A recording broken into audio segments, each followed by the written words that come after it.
So many women wait until the perfect circumstances before they take action. And I'm like, just embrace it. Don't be afraid of the messiness of life. Start. Don't delay that start. Welcome to the Anniston Riekstins Show. This space is created for the woman coming home to her voice, her power, her way. For the woman remembering who she really is, beneath the noise, beneath the roles, beneath the world's expectations. I'm Anniston, transformational guide, spiritual teacher, best-selling author, and creator, here to walk beside you, to share stories, wisdom, and energy that guide you back home. Here, we lead from the inside out. We create from overflow, not hustle. We rise not by becoming someone else, but by remembering who we've always been. This isn't just a podcast. It's a homecoming. So let's dive in.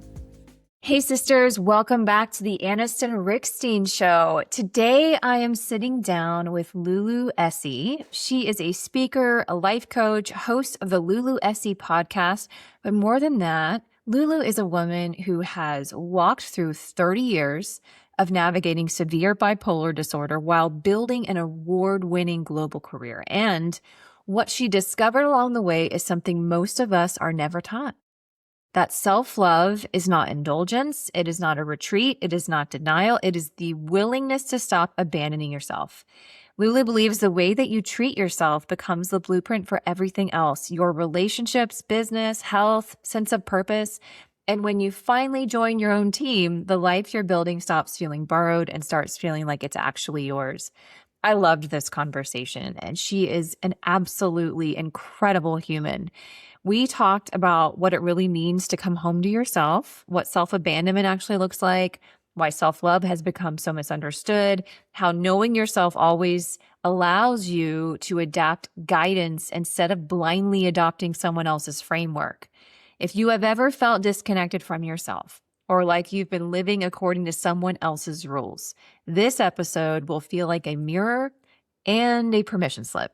So let's dive in. Welcome back to the Anniston Riekstins Show. I am so excited that you are tuning in this week. We have such a special guest, one that I am so excited to introduce you to, Lulu Essey. Welcome to the show. Thank you, Anniston. Thank you for having me. Well, I was sharing with Lulu before we hit record that when I found out she was from South Africa, in addition to just being an extraordinary human and doing incredible work in the world, I was like, I have to meet her because I love South Africans. I married a South African, and spending time in that country changed me. It really did. The energy in that country changed me. And I do believe that there's a very special spirit that many South Africans carry. So I'm so excited that you're here. Thank you. I'm thrilled to be here and to have the opportunity to speak directly to your listeners. So thank you. Amazing. Well, we're just going to dive right in because I've got a lot of questions. And at the time of recording this, we're in February 2026, and we are in intense times. And I know that a lot of people are really seeking, and they're seeking answers, they're seeking context, but more than that, they want to know, like, how can I be in these times? And I know that you really teach this transformation starts from the inside out approach, which I 100% agree with you. And I'm curious, what has been your own inside out transformation story? Because I'm sure there is one. There is. Thank you, Anniston. And I think just to echo what you were saying, and we'll unpack it a little bit later, but I think self-love is so relevant at the moment, given the chaos that we're living through. People are feeling things that they don't know what to do with, anger that has nowhere to go, kind of grief or suffering that they see that they are unable to alleviate. And it's how do you deal with that? And I think what self-love does is it doesn't take any of those things away. But when you feel that love inside of yourself, you are able to face the chaos without being consumed by it. And I think that's the important distinction. It's not a magic wand that makes things disappear, but it just gives you a different way of handling it so that you're not traumatized to the level that we are all traumatized and swallowed by this constant bombardment of trauma really that's coming at us. So that's the power of it in today's context. And then in terms of me and how I came to understand what this really means at a very fundamental level is in my early 20s, I was diagnosed with severe bipolar. And it's been a 30-year journey for me, and I'm still on that journey. I don't want anyone listening to think that I've arrived at some magical destination point. Part of the manifestation of my illness was also self-harm. And I had the support of incredible psychiatrists and psychologists. So that was all important in my process. But really kind of looking inward and understanding what was happening beyond just the diagnosis. And at the same time, I was building this incredible career and getting accolades and awards and, going from strength to strength, but still inside me, I felt so hollow. So there were these two things that I was trying to navigate at the same time. And I didn't have a light bulb moment, one moment in time where everything shifted. It was a progressive series of moments. But what I did come to understand at a very fundamental level is that this hollowness that I felt inside was because I was looking outside of myself. I was looking at the accolades. I was constantly looking for external validation. And it's a hole that you can never fill. And that's not to say that the awards and the career success and all that are not important. They are. So what I learned to do is find that validation, find that worth within myself. And then success became a lot more sustainable. And when there were moments where the success wasn't there, it didn't affect my worth to the extent that it had previously, because I was grounded from a very deep part of myself that had nothing to do with the external world. I love that you shared that. And I want to thank you for sharing that, because I think that there's so many stigmas, or people feel like they have to hide sometimes, I think, their own mental health journey. And what I've come to realize is we all go through a mental health journey, right? Yeah. Because obviously our experiences are going to be different, and what our uphill battles are will be very different. But make no mistake, anyone listening to this podcast, like, you get to own, and you don't have to be ashamed of any part of your journey, because it is something that is a part of you. And it also, I'm sure, has informed a lot of the work that you do now, correct? Oh, completely. It's informed every part of the work that I do. And I'm so pleased that you said the word shame, because I think it's a huge thing for everyone. But I think particularly women who struggle, and it can be any kind of struggle, a relationship struggle, abuse struggle, a mental health struggle. We carry such shame over that, and we keep it hidden, and we make it a secret because we are afraid. What will people think? How will the world see me if I bring that into the light? And again, the self-love does not erase the shame, but it gives you the foundation to be vulnerable and bring it to the surface. And our wounds, our things that we hide, our secrets can be such a source of success for us. And they make us who we are. And people actually, it makes us more relatable, I think, in a way, and trustworthy. So there's so many aspects to what the benefits of this journey are. Right. I 100% agree with you. I was thinking about, I read Dr. David Hawkins' book. Have you read that, Power versus Force? I With haven't, but I'm oh, familiar with oh, his work. Lulu, you've got to read it. It's so good. But essentially, what he does from a scientific perspective is he gives you the scale of measurable vibration by emotion and the Yes. emotional frequency. And it's the scale of essentially what we would categorize as a low energy, low vibration emotions, all the way up to the absolute highest that's possible here on this planet. And shame is the absolute lowest. Yes, Out of a completely. scale of 0 to 500, I think it's a 20. Yes, yes, I am aware of that. Yes. Yeah. I don't think we even understand how destructive it is. And Yes. it's so sneaky, right? you'll live with it forever and you don't even know that that's what's happening because it's just been such a part of your inner narrative. And so I want to deep dive a little bit more into self-love because I know that this is part of your teaching and also simultaneously something that you see is often misunderstood. Yes. So, okay, thank you for this opportunity to kind of unpack the difference between self-love and love yourself. So Mhm. love yourself has become kind of this catchphrase in the zeitgeist. You know, people, oh, love yourself, love yourself. And people think sometimes it's manicures and martinis or margaritas or whatever, and self-care. It's not that. And when people say love yourself, it sounds like something you need to do. It's something outside of yourself. Whereas the way I understand, experience, and teach self-love is the self and the love are not separate. Mhm. It's one and the same thing. So I call it a return to self. Mm. And the reason why I use the word return is because what happens through the process of life, we learn to abandon ourselves. We learn to abandon our voices, our own needs, who we are in the world, because we think we need to abandon that in order to be loved and accepted. Also, we abandon ourselves because we're so busy taking care of other people or worrying about other people's needs. So, this is why I think the self love is who we are. We are born that way. Have you ever seen a young child who hates themselves or doesn't accept themselves? So, it's a learned behavior. So, it's not going out there and constructing a version of yourself that you can love. It's a return to yourself and a Mhm. return with all the imperfections, with all the scars, all the wounds, all the masks, all the so called wrong decisions. That's what's important. And that's the distinction. It's not a doing, it's more of a returning, it's an integration. To Mhm. use one of the words I came across in your work, it's the embodiment. Yeah. Yeah. It's an embodiment piece.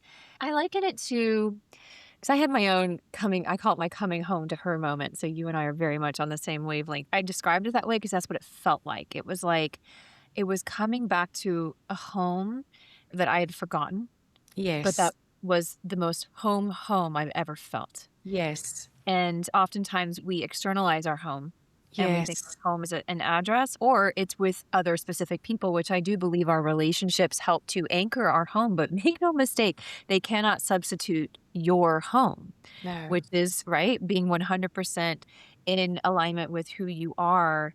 So I'm curious and I'm just listening. I always hear like clients' voices in my head saying, but okay, like, okay, but how? You yes, know what I mean? Which yes, this is, I'm calling it now a spade of spade from now forward. If you're not asking how, then you need to be because yes. this we're in the age of embodiment now. No longer is this just a nice idea and aspirational. This is the how do we actually embody this? So could you walk us through, I'm sure with your clients, where would you start with someone who feels like maybe they've tried the self-love, they're trying to love themselves. Where do you Mhm. go from there? Okay, so I think one of the things that I want to say, kind of to start with, is this: if you are willing to commit to this practice, it's a practice. You don't arrive at a place of perfect self love. You practice it on a daily basis. And you need to be willing to commit. And I think nowadays everyone's talking about hacks and, the 10 unmistakable quick steps. It doesn't work that way. The reason it doesn't work that way, Anniston, is because we've had so many years of doing what is not good for us. So we need to kind of almost pull that back. And the other thing is, I can't give you the 10 exact steps because your life is so different to mine. Right. So I talk about don't adopt, adapt. So Mm. it's small, tiny steps on a daily basis. And you start with awareness and willingness. So when that harsh voice comes up, when that inner critic comes up, don't try and fix it. Don't try and push it away. Just listen to it. Become aware that it's there. Hear Mhm. what it has to say. And it's almost separating yourself from it. And then once you have that awareness, then let the judgment about that go, because it's not right or wrong. It's not a binary thing. But then be willing to say to the doubt, the hate, thank you. And that might sound crazy. Thank you for trying to protect me up until now. I no longer need you. Please leave. Mhm. And then it's daily practices like when you find the harsh voice coming up, just pausing there and there. Take 3 conscious breaths. It could be when you find yourself really struggling, it's putting your hand on your heart and saying, I will not abandon you, and repeating that a few times. It's mindfulness. It's bringing yourself into the present moment. Now, people don't want to hear this, Anniston, because they want a big, dramatic step that's going to transform them overnight. I'm not saying that those steps don't happen, but this is consistent daily practice. And also, your clients, my clients, are at different levels. So Yeah. there's different tools and techniques, but the smallest awareness can make a huge difference. And also, before we came on air, you spoke about nervous system regulation. Mhm. Very often, what happens is that our nervous systems are so used to that harsh inner critic, that harsh voice, they're so used to crises that they mistake kind of sometimes what could be peace or a calm. The nervous system feels uncomfortable because Mhm. it's unfamiliar. It's not that it's wrong, it's unfamiliar. So, to start off with, if you've had years and decades of trauma or crises or profound self hatred, you have to make that action so tiny that it flies under the radar of your nervous system. And it's almost like training your nervous system in a new way, because what it's doing is your nervous system is operating on old information Yeah. and kind of old patterns. So that retraining your nervous system takes time, Mhm. but it can happen through small, consistent daily practices and daily steps. And you know, Aniston, for full transparency, some days I fly through and I'm so good at my practice.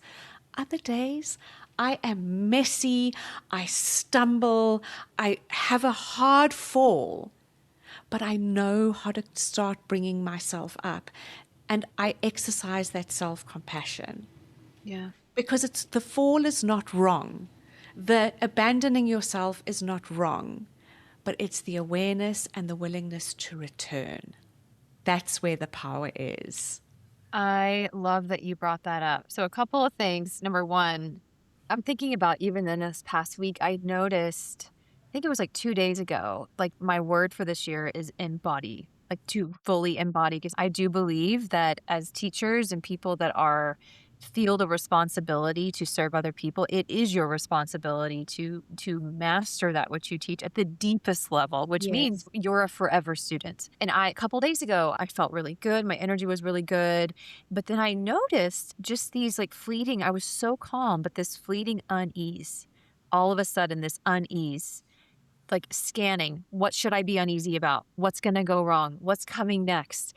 But I Yeah. was so aware, right? Because my home base, my default, like I know what that feels like now.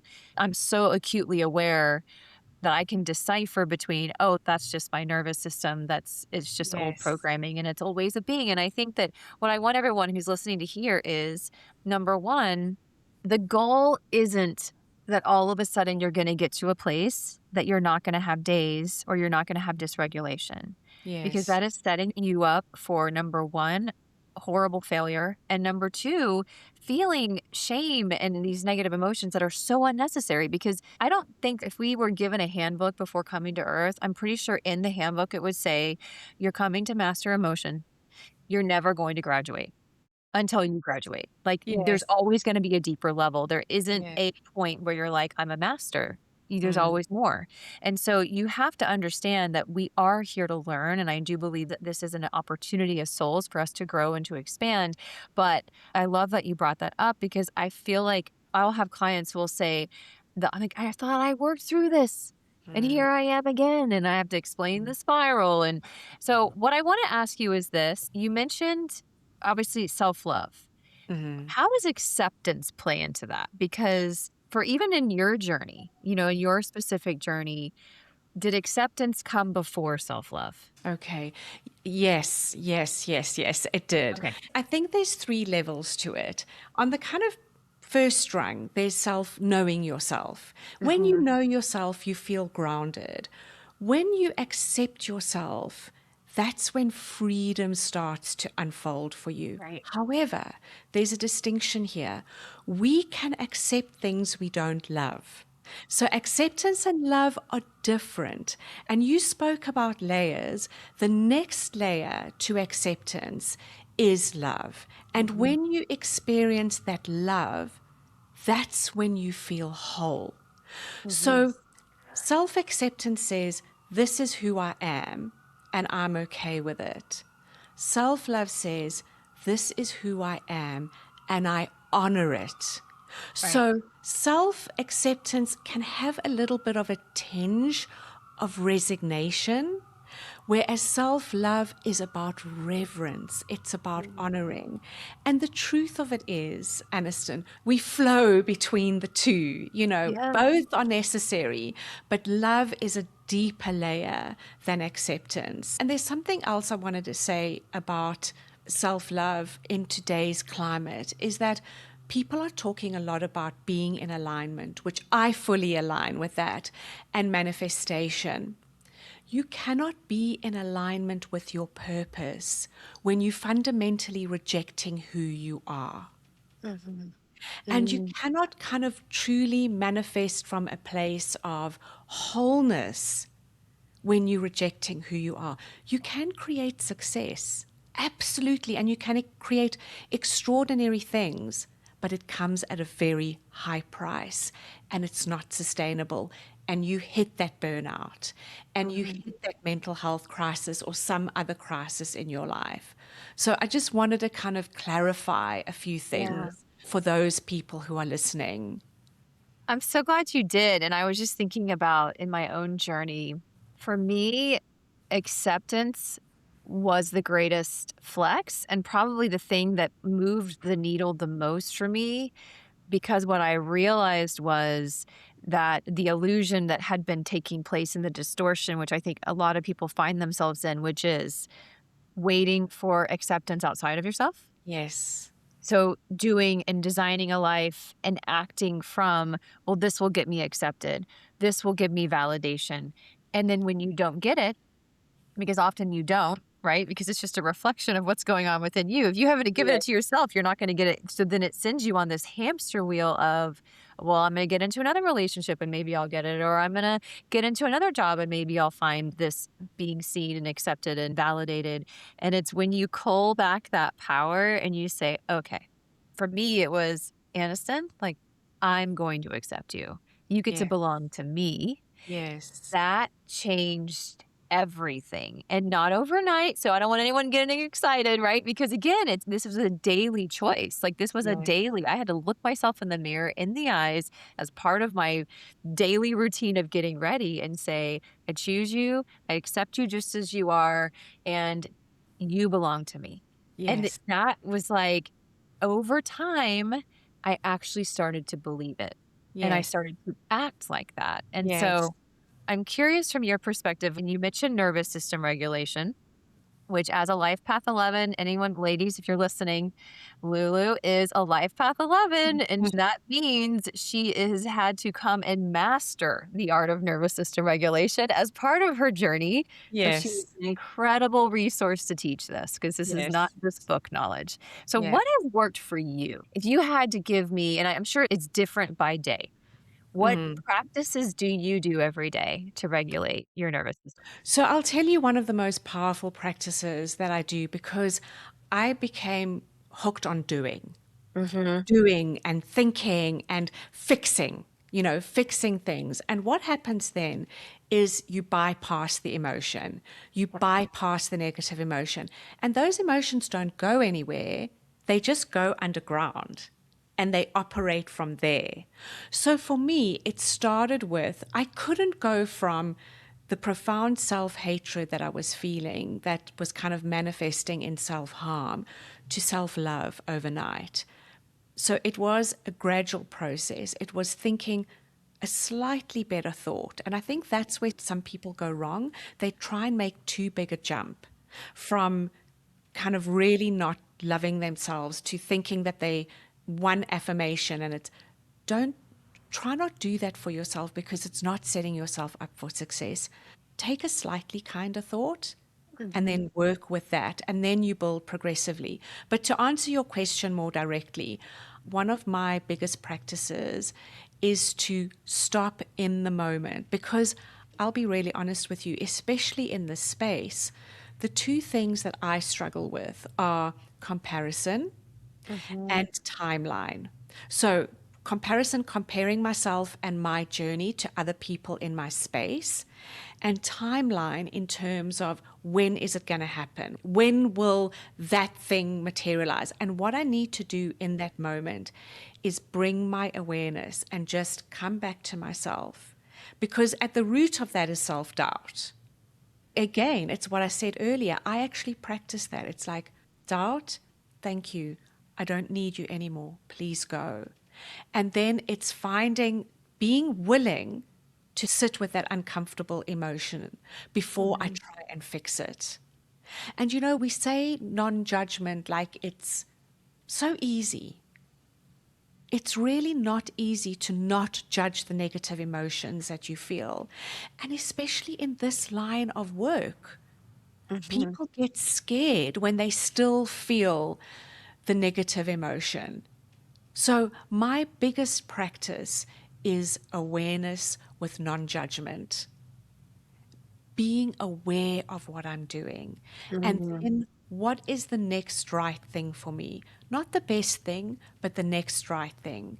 And like you said, it differs on different days, but I have a willingness to go there. Hey sis, if you've done all the things, journaled, meditated, manifested, but something still feels off, it might be time to stop chasing and start magnetizing. The Magnetic Woman Facebook group is a free space where you'll learn the real tools to shift your frequency, align with your purpose, and attract from your feminine power. It's not just information, it's embodiment. And you'll be surrounded by conscious, like-minded women who are walking this path right beside you. Come join us. All you have to do is click the link in the show notes. I'll see you in there. As you were talking, I was thinking about, well, first of all, the judgment thing, you're 100% spot on. It's never going to stop. I think the way our hardware is created, we were created to create narratives about what's happening around us. Yes. It's part of our safety mechanism, right? Yes. And there is some benefit to it, but you have to learn how to work with the hardware. For me, what really helped was that question of, what am I making this mean? So rather than like kind of condemning myself for having the judgment, more of like bringing the unconscious into the conscious. Because oftentimes when I would actually ask the question, and I like to write things down. I like to be able to look at them with my eyes. I find that I can detach from the original emotion a little bit easier. And when I would write them out, I'd be like, that doesn't even make any sense. You know what I mean? Like, what am I making this mean? I mean, I definitely battled with, it's human nature unconsciously to compare ourselves and then to make it mean something, right? Oh, well, this person has this many followers, or this many people that are liking or commenting, or this many podcast episodes, or they speak on this many stages. So this must mean this about me. But I'm like, it doesn't have to mean anything about me. It's actually not even connected to me at all in my path. Yes, completely. And I believe in a higher power. I call in support from divine beings. It's a part of my strategy. And what I receive from them often is like, you have your own path. You have your own way. Like, stop lusting after other people's paths, because how do you know that would be better for you? You know what I mean? Like, how do you know? Your mind doesn't know. That's the domain of your heart and the domain of your higher self.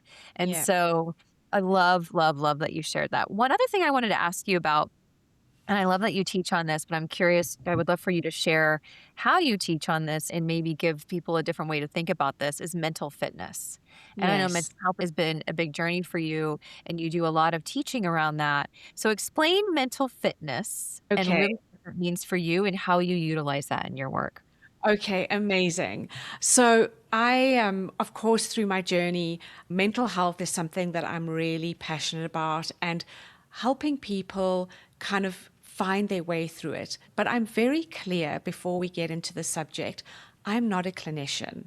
Mhm. And I'm not a researcher or an academic, and I'm not advocating these as replacement techniques. These are complementary and can work with you. It's not a substitute. So Yeah. I just kind of want to set that framework. The reason I call it mental fitness and not mental health is because we all understand the journey of being fit. You can't take a run once and then, enter the New York Marathon. You have to train every single day. And that's logical. For women of our age, we know we need to do strength training, but it's not one workout every 6 months. It's committing to a regular practice. And it's the same with mental health. It's daily practices. It's your sleep. It's your food. It's your mindfulness. It's what your daily exercise. It's a lot of contributing factors. And when you start to think about it as fitness, then it takes the pressure off to have this ideal of perfect mental health. You work on it every day. And I like to think that a complementary practice is, I think about it as a mental fitness bank. And every time you do something in support of your mental fitness, you make a deposit into your bank. So that when you hit a crisis, you have resources, you have savings that Yeah. you can draw from to help you through.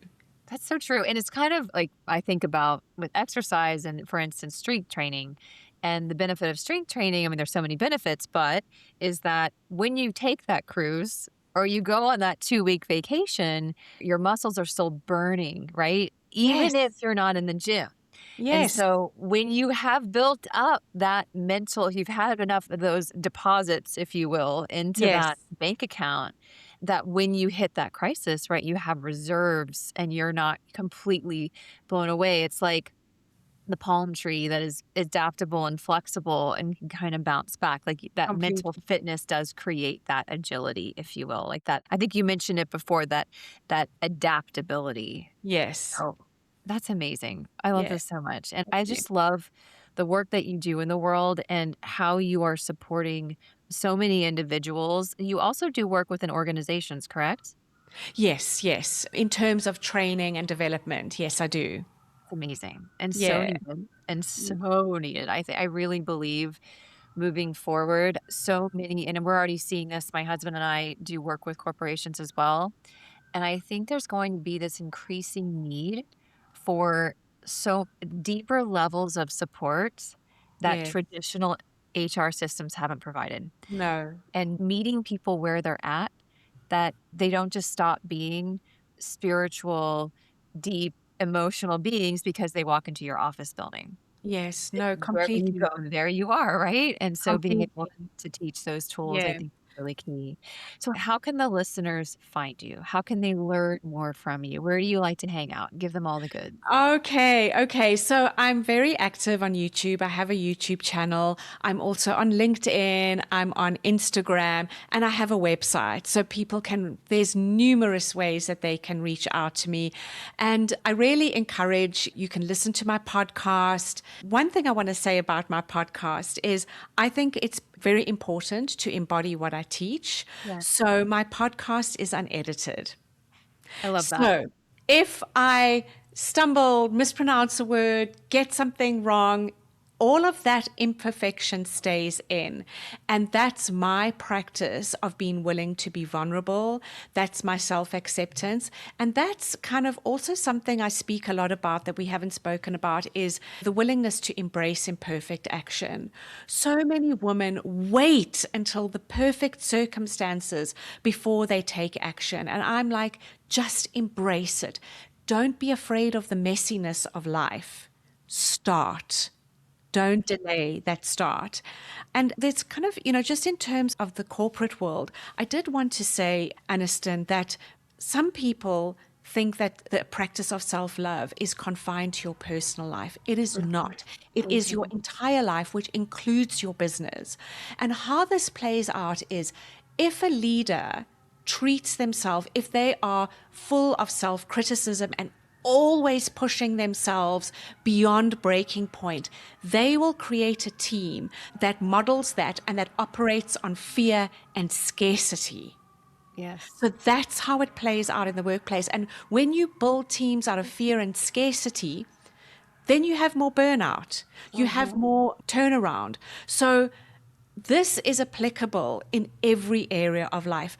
When you're willing to be vulnerable, when you don't need everyone to think you're right, then you're willing to say, I don't know, in a corporate setting or around a board table. You have the stability and the grounding to be vulnerable. And what that does is it creates that psychological safety for other people to feel like they can bring their full selves. Yes, I could not agree with you more on that. I think you can only give what's inside of you. And also, simultaneously, if any of you are listening and maybe you're having a hard time with someone who is in a leadership position over you or someone that you work with, I think it's also important to look through the eyes of compassion as well. And this is something Rudy and I are always telling our kids is helping them re-perceive behavior through what's going on inside of them. Like what is really that's fear disguised as bulliness. That's sadness, right? Yes. Disguised as anger. Because anger Yes. usually sits right on top of, I mean, it just literally the way we store it in our body, it's like a lid on a boiling pot of sadness, is what it Yes. is. Yes. And so when you perceive someone who's really angry, there's a lot of sadness there that is Yes. needing to be expressed. And it's very possible that they don't have a safe space or they haven't been made safe to express it. And so I also think it's the response when you can start looking through the lens of compassion at those, especially that are the toughest relationships in your life, it will help you be compassionate with yourself. Yes. You know what I mean? It goes both ways. Oh, completely. Oh, completely, completely. And that's why you and I both aligned with the inside out approach. Yeah. And that's also why a lot of people there is, and I kind of want to bring this to the surface, there's a bit of a cringe / ick factor Yeah. to self-love. People kind of like, oh, it's a bit too touchy-feely for me, and it's not going to get me closer to my goals. It's not going to help me manifest all this revenue. And I think people have really got that backwards. And so number one, we've been trained to think of it as repellent. And number two, it requires courage. Yes. It requires the courage to look inwards, because when you do, you don't always like what's there. But it's that willingness and that courage to face it, accept it, and then you can move on with it, Yes. And there's just one other thing, because you've sparked so many things in me. I feel like you and I could probably have like a 3-hour podcast. Oh, episode. completely, completely. When you said about the spiral, one of the techniques that I use is something I adapted from the work of Dr. Susan David, who does incredible work, but it's this process of separating facts from feelings. Because very often the story is around our feeling about what happened, not the facts of what happened. So if you literally take a piece of paper and write down facts on the one side, feelings on the other side, and kind of separate the two, the story that you're creating is most often completely around the feeling. And we don't need to believe everything we feel. 100%. All of us are just the most incredible storytellers. We don't even realize it, right? We are always, always creating narratives. Our minds are always creating narratives. This is good. This is bad. This shouldn't be happening. That this person looks like this. You know what I mean? And it's just one constant stream of creating a story. But when you can, Completely. I love the simplicity of that exercise. And I would Yes. highly suggest anyone listening right now, as a takeaway from this episode, I would challenge you to do that. I want you, whether you're driving right now, and maybe think of it in your head, or when you get to where you're going, I want you to take out a piece of paper or your notes app on your phone. And I want you to think of a story that's real for you right now in a situation that you have energy on, which means you're not neutral about it, right? Yes. There's something that when you even think about it, you kind of have a clenching, a somatic response in your body, or maybe your mind starts picking it up and starts projecting blame. And I want you to use that as an experiment. And I want you to write down, what are the facts of this story, like the actual facts that could be proven in a court Yes. of law, which Yes. means it has to be 100% like irrefutable. And then I want you to write down your perception of it, which means anything that's opinion related is going to be feeling related. Yes. That's Yes. where you're filling in the blanks with, I know she thinks this. Do you though? Yes. How do you know she thinks that? Exactly. You know? Exactly. And then Exactly.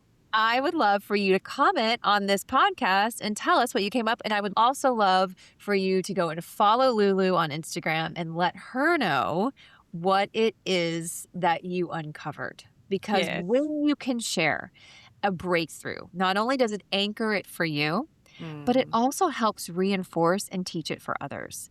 And I Yes. think that's really what we all are here to do, is to reflect back and teach each other and allow ourselves to share the good, the bad, and thus our breakdowns really do become someone else's breakthrough. So I just want to They thank you do. again for coming on, Lulu. This has Of been such an course. incredible conversation. I have Of no doubt course. I'll be having you back. And I want to encourage everyone to visit Lulu's website. We'll have the link in the show notes. Go see her on YouTube. I love your reels and your Thank you. podcast, which to Thank your you. exactly what you said, it's so raw, it's so authentic, which means it's really, really impactful. Thank you. And I want to thank all of you who tuned in today, who dedicated and invested your time in yourself. And I want you to know that I love you. I see you, and I can't wait to connect with you again next week. Thank you for being here, beautiful soul. If this episode spoke to you, I'd love for you to pass it along to another woman who might need these words today. And if you feel called, it would mean so much if you would take a moment to rate and review this podcast. It's one of the best ways to support this work and help these messages reach more women who are ready to remember who they are. And if you'd like to stay connected or share what's landing for you, come find me over on Instagram. I'd love to meet you there. Until next time, keep trusting your rhythm, keep honoring your voice, and keep becoming the woman you were always meant to be.